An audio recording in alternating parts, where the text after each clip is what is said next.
Class 11th। तो आज का हमारा टॉपिक है द्रव्य या पदार्थ। ये हम छोटी क्लासों में पढ़ चुके हैं क्योंकि लेकिन चैप्टर का इंट्रोडक्शन चल रहा है, इसलिए इसके बारे में बात करते हैं। हम द्रव्य या पदार्थ किसे कहते हैं? तो सबसे पहले द्रव्य की जो परिभाषा आती है या पदार्थ की जो परिभाषा आती है, हम कहते हैं कि कोई भी वस्तु जो स्थान घेरती है और जिसका एक निश्चित द्रव्यमान होता है। कोई भी वस्तु जो स्थान घेरती है और जिसका एक निश्चित द्रव्यमान होता है, ठीक है ना, जिसका एक निश्चित द्रव्यमान होता है। अर्थात कि जो द्रव्य है या जो पदार्थ है वो स्थान घेरेगा और उसका एक निश्चित द्रव्यमान होगा। तो द्रव्य की जो डेफिनेशन हम लोग देते हैं, हम कहते हैं कि कोई भी वस्तु जो स्थान घेरती है और जिसका एक निश्चित द्रव्यमान होता है। अर्थात हमारे ब्रह्मांड में जितनी भी वस्तुएं हैं, जो भी पदार्थ हैं, जैसे आपके घर है, वृक्ष है, जल है, जंतु आदि जो भी हैं, ये सब द्रव्य के आधार पर आती हैं, द्रव्य के अनुसार आती हैं। चाहे कुर्सी है, चाहे मेज है, क्योंकि ये स्थान घेरती हैं। ठीक। दूसरा अब इसमें टॉपिक आता है कि द्रव्य का वर्गीकरण, यानी पदार्थ का वर्गीकरण, जिसको हम क्लास 9th में पढ़ के आ चुके हैं। तो द्रव्य का जो वर्गीकरण है वो दो आधार पर किया जाता है। पहला है भौतिक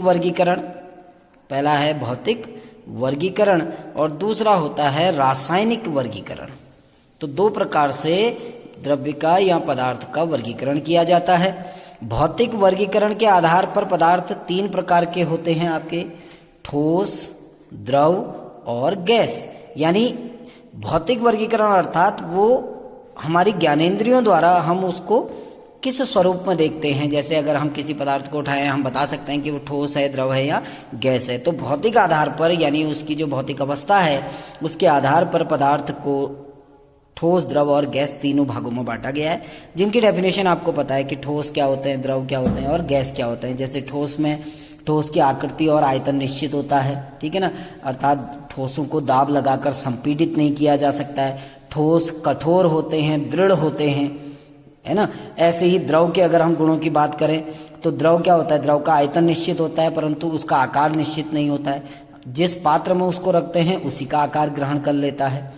ऐसे ही गैसीय अवस्था के हमने गुण पढ़े हैं कि गैस का न तो आयतन निश्चित होता है, न ही आकार निश्चित होता है, इसको दाब लगाकर संपीडित किया जा सकता है, आदि आदि। ठीक। अब हम बात करते हैं पदार्थ के रासायनिक वर्गीकरण के बारे में, कि जब हम पदार्थ का रासायनिक वर्गीकरण करते हैं तो रासायनिक वर्गीकरण के आधार पर पदार्थ को दो भागों में बांटा जाता है। दो भाग कौन कौन से हैं? एक है शुद्ध पदार्थ, एक होता है शुद्ध पदार्थ और एक होता है अशुद्ध पदार्थ।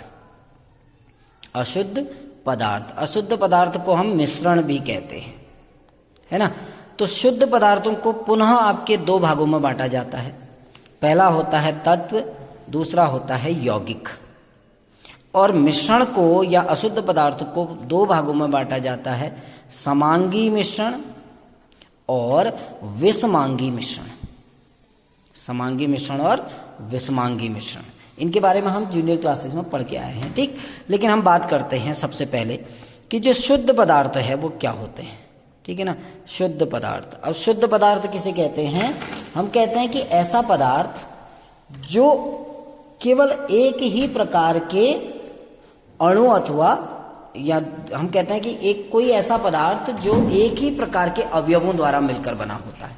वो अवयव अणु भी हो सकते हैं, परमाणु भी हो सकते हैं या आयन हो सकते हैं। और जो शुद्ध पदार्थ है उसे किसी भी भौतिक प्रक्रम द्वारा अन्य द्रव्य में पृथक नहीं किया जा सकता है ना।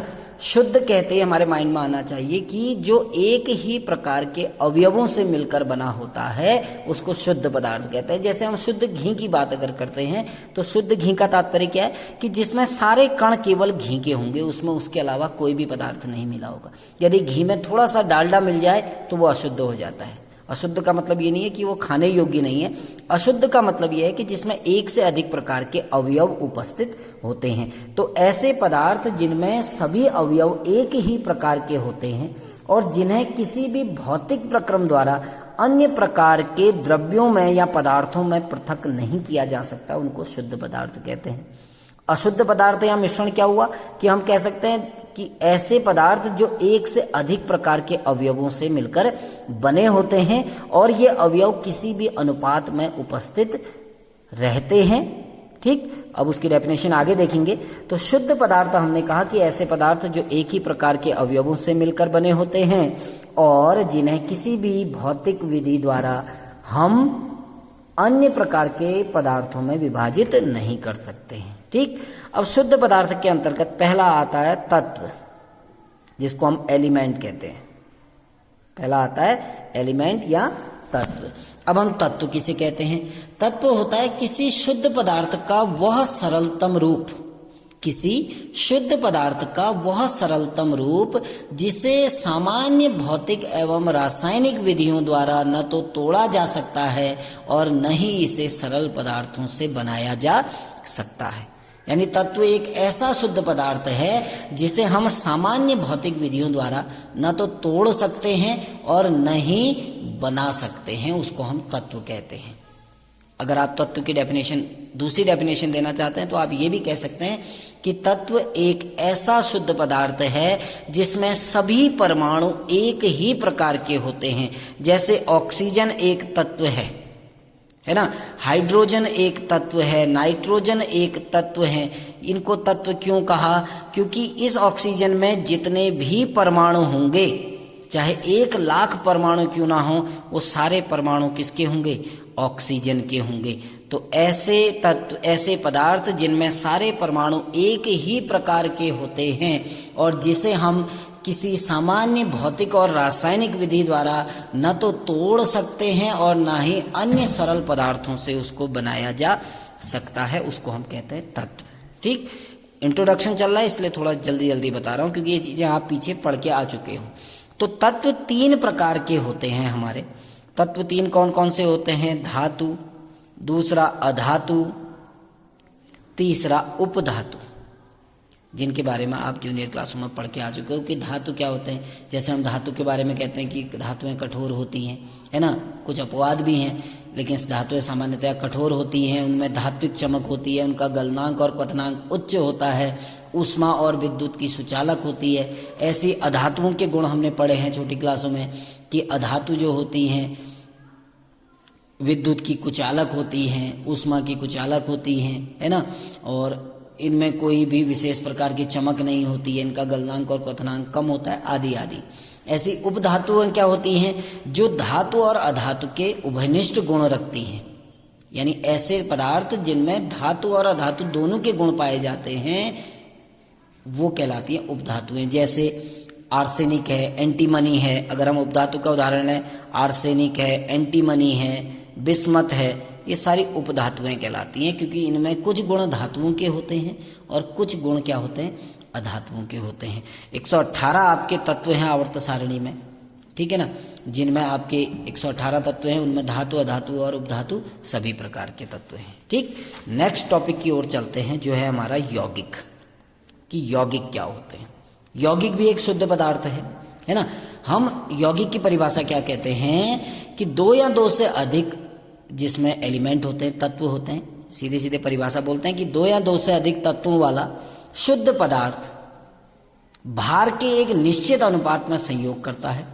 ठीक है ना, जब 2 या 2 से अधिक तत्व भार के एक निश्चित अनुपात में संयोग करते हैं तो उसे यौगिक कहते हैं और इसे उचित रासायनिक विधियों द्वारा उसके तत्वों में विभाजित किया जा सकता है। यौगिक को आप कुछ विशेष रासायनिक अभिक्रियाओं द्वारा या विधियों द्वारा उसके अवयवों में क्या कर सकते हैं? तोड़ सकते हैं।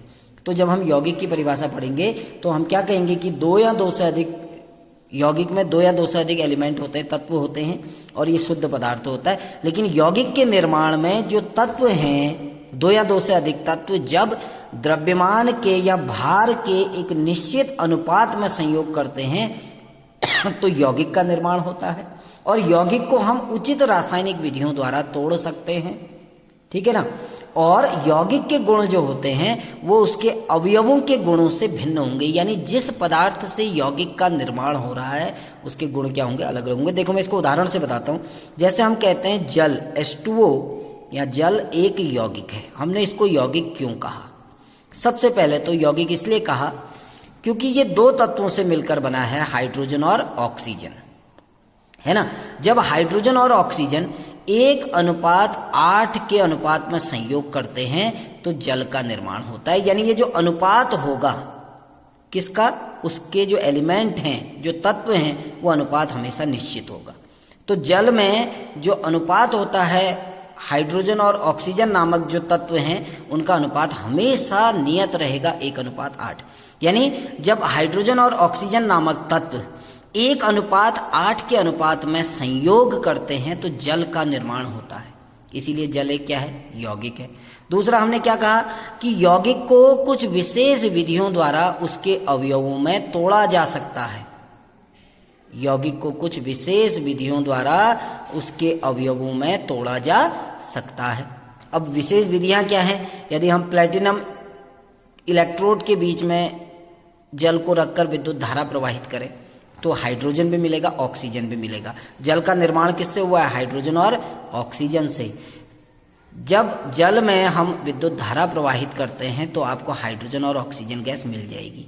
अर्थात कुछ विशेष रासायनिक विधि द्वारा जल को उसके अवयवों में क्या किया जा सकता है? तोड़ा जा सकता है। अगला क्या कहा हमने कि यौगिक का जब निर्माण होता है, ठीक है ना, जल हमने एक यौगिक कहा जिसका निर्माण किससे हुआ? हाइड्रोजन और ऑक्सीजन से। यानी यौगिक के जो गुण हैं वो उसके अवयवों के गुणों से बिल्कुल भिन्न होंगे। कैसे, देखिए समझाता हूं। हाइड्रोजन गैस जो है वो स्वयं जलती है। यानी हाइड्रोजन गैस का जो गुण है वो क्या है कि ये स्वयं जलती है। ऑक्सीजन क्या करती है? जलाने में सहायक होती है, जलाने में सहायक। यानी जल के जो अवयव हैं हाइड्रोजन और ऑक्सीजन, उनका गुण क्या है? हाइड्रोजन स्वयं जलती है और पानी जलने में सहायक होता है। लेकिन जो जल नामक यौगिक बना वो ना तो स्वयं जलता है और ना ही जलने में सहायक होता है। तो हम कह सकते हैं कि जल के गुण हाइड्रोजन और ऑक्सीजन से बिल्कुल भिन्न हैं। तो यौगिक के गुण उनके अवयवों के गुणों से हमेशा क्या होते हैं?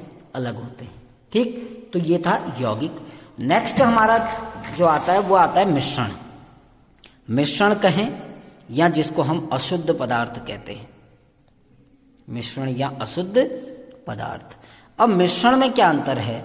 मिश्रण और यौगिक बिल्कुल लगभग एक जैसे हैं, लेकिन मिश्रण और यौगिक में अंतर क्या है कि यौगिक जब बनता है, ध्यान रखना, तत्वों का अनुपात निश्चित होता है, तत्वों का अनुपात निश्चित होता है ना।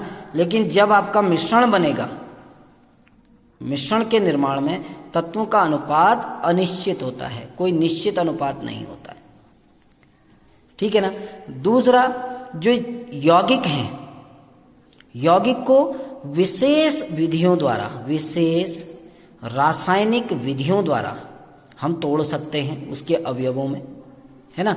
जबकि मिश्रण होता है, मिश्रण को हम सामान्य विधियों द्वारा, सामान्य विधियों द्वारा उसके अवयवों में अलग कर सकते हैं। जैसे मिट्टी और चीनी है, हम उसको अलग कर सकते हैं, सामान्य विधियों द्वारा उसको हम अलग कर सकते हैं। तीसरा, ये मैं अंतर बता रहा हूं, तीसरा क्या है मेन, कि जो यौगिक है, यौगिक में यौगिक के गुण अवयवों के गुणों से भिन्न होते हैं, अवयवों के गुणों से भिन्न होते हैं ना। अभी हमने उदाहरण भी दिया था। लेकिन जो मिश्रण बनता है, मिश्रण में अवयवों के गुण, अवयवों के गुण बने रहते हैं, बने रहते हैं। जैसे हमने पानी में चीनी मिला दी ना, एक मिश्रण बन गया हमारा। क्या बना? मिश्रण, क्योंकि अशुद्ध पदार्थ है ना, मिश्रण बना। इस मिश्रण में पानी के गुण भी होंगे और चीनी के गुण भी होंगे। लेकिन जब हमने यौगिक का निर्माण किया, H2 + O2 ट्वाइस H2O, यौगिक बन गया। क्या बना? यौगिक। इसमें ना तो हाइड्रोजन के गुण होते हैं, इसमें ना ही ऑक्सीजन के गुण होते हैं। जबकि मिश्रण बनता है तो उसमें दोनों घटकों के गुण होते हैं। ठीक, तो मिश्रण की परिभाषा क्या देंगे हम? जब दो या दो से अधिक पदार्थ किसी भी अनुपात में संयोग करते हैं तो मिश्रण का निर्माण होता है। मिश्रण के जो गुण हैं वो उनके जो घटकों के गुणों से मिलते हैं, है ना। और मिश्रण को हम सामान्य भौतिक विधियों द्वारा अलग अलग कर सकते हैं। अब मिश्रण दो प्रकार के होते हैं। पहला मिश्रण क्या होता है? समांगी मिश्रण। पहला होता है आपका समांगी मिश्रण, दूसरा होता है विषमांगी मिश्रण, दूसरा होता है विषमांगी मिश्रण। समांगी मिश्रण का मतलब ही सीधे सीधे है समांग यानी समअंग, यानी जहां सब जगह संगठन समान होता है। तो हम सीधे सीधे कहते हैं जब मिश्रण में अवयवों का संगठन सर्वत्र एक समान होता है, सर्वत्र एक समान होता है, तो उसे समांगी मिश्रण कहते हैं। और जब सर्वत्र एक समान नहीं होगा तो उसको विषमांगी मिश्रण कहेंगे। ठीक, जैसे मैं उदाहरण देता हूं, आपके पास एक गिलास पानी था ना, उसमें आपने चीनी मिला दी, चीनी पानी में घुल गई और आपको एक समांगी मिश्रण मिला। क्यों कहा समांगी? अब जब आप इस पानी को पिएंगे तो जितना मीठापन पानी में ऊपर होगा उतना ही लास्ट में भी होगा। ध्यान रखना कि चीनी पूरी तरह घुल जानी चाहिए। ऐसा नहीं कि चीनी नीचे बच गई फिर कहोगे लास्ट का पानी मीठा हो रहा है, वो नहीं। अगर चीनी पूरी तरह घुल गई है तो आप जब पानी की पहली सिप लेंगे या पहला जब पानी को पिएंगे सबसे पहले, वो भी उतना ही मीठा होगा जितना नीचे होगा। अर्थात चीनी की मात्रा जितनी ऊपर है उतनी ही चीनी की मात्रा नीचे भी है। ये कहलाता है समांगी मिश्रण। जब मिश्रण में अवयवों का संगठन सर्वत्र एक समान होता है उसको समांगी कहते हैं। विषमांगी जब अवयवों का संगठन सर्वत्र एक समान नहीं होगा उसको विषमांगी मिश्रण कहेंगे। उदाहरण देता हूं, जैसे आपके पास एक गिलास पानी है, इसमें आप ऊपर से तेल मिला दो, है ना। तेल कहाँ तैरता रहेगा? ऊपर, नीचे तेल नहीं होगा। तो तेल ऊपर है, पानी नीचे है, तो संगठन, तेल का संगठन सब जगह बराबर नहीं है। ऊपर तेल ज्यादा है, नीचे है ही नहीं। ऐसे ही पानी में, एक गिलास पानी में आप मिट्टी डाल दो थोड़ा सा, तो आप देखोगे मिट्टी सारी की सारी कहाँ बैठ जाती है? नीचे। तो मिट्टी की जो मात्रा है वो केवल नीचे होगी, ऊपर मिट्टी नहीं पाई जाएगी। तो ऐसा मिश्रण कहलाता है विषमांगी मिश्रण। Thank you.